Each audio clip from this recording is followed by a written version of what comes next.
Hi, so we're going to be talking about radicals, so like square roots, cube roots, and also the Pythagorean theorem. So to start, the Pythagorean theorem uses square roots, so we'll cover those first. So we know that when we're squaring something, let's say we have 3 squared, that's equal to 3 times 3, which is equal to 9, right?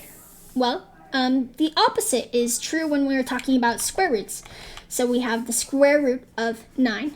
That is basically asking what can you times by itself twice to equal 9. So 3 times 3 equals 9. So the square root of 9 is going to equal 3. You won't be using other radicals like the cube root or things like that when we're talking about Pythagorean theorem, but since we're talking about radicals, we may as well cover them. So if you had something like 27, the cube root of 27, we know that 3 times 3 times 3 is equal to 27. And we also know that negative 3 times negative 3 times negative 3 is equal to 20. We know that negative 3 times negative 3 times negative 3 equals negative 27. So we are able to have a negative 27. But we aren't able to have a negative 9 in the square roots because 3 times 3 is equal to 9. And negative 3 times negative 3 is equal to positive 9 still. But with cube roots and odd indexed radicals, you're able to have a negative number on the inside. You're not for any of the even ones like square roots or fourth roots, things like that. So keep that in mind as well. You'll never have a negative number for one of these sides of a hypotenuse because it doesn't really work like that in reality. You can't have like a negative number for a length. It doesn't make sense. So when we are talking about square roots and other radicals, you're able to plug these into your calculator. There's not really an easy way to actually figure it out. There's no nifty-difty easy equation. It's really just a lot of guesswork. So when we plug 270 into our calculator, the square root of 270, we should get 16.432. When we're rounding to the 3 decimal places. We know from our what is rational, what is irrational unit, we know that when it doesn't simplify into a nice, easy number, it's going to be irrational. So yeah. Now we're going to be talking about the Pythagorean theorem.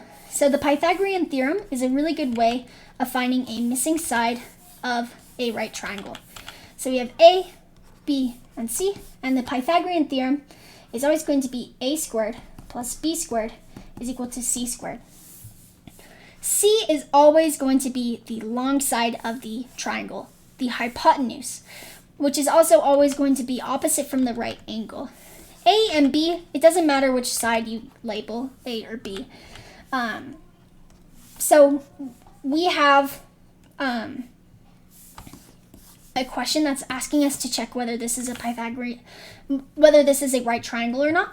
And to do that, we can do 12 squared plus 16 squared equals 20 squared. And if this is true, if this is a true statement, if this really does equal 20 squared, then we should be able to know that it's a right triangle. So 12 squared plus 16 squared is 400, and 20 squared is also 400. So it is a right triangle. And we know that the no answers are not going to work because it is a right triangle. And we know that we were not minusing 16 squared by 12 squared. So this last one is going to be our answer. Here's a story problem that's telling us that a ladder is resting on the top of a tree branch. If the base of the ladder is 8 feet and the length of the ladder is 17 feet, then how long would basically this side be to the branch? How high is the tree branch? So we have C and we have A, but we don't have B. So what we can do is 8 squared plus B squared is equal to 17 squared, which should give us, when we subtract 8 squared from both sides, B squared is equal to 225. And then when you take the square root of that, b is equal to 15. So it is 15 feet tall, like to the branch.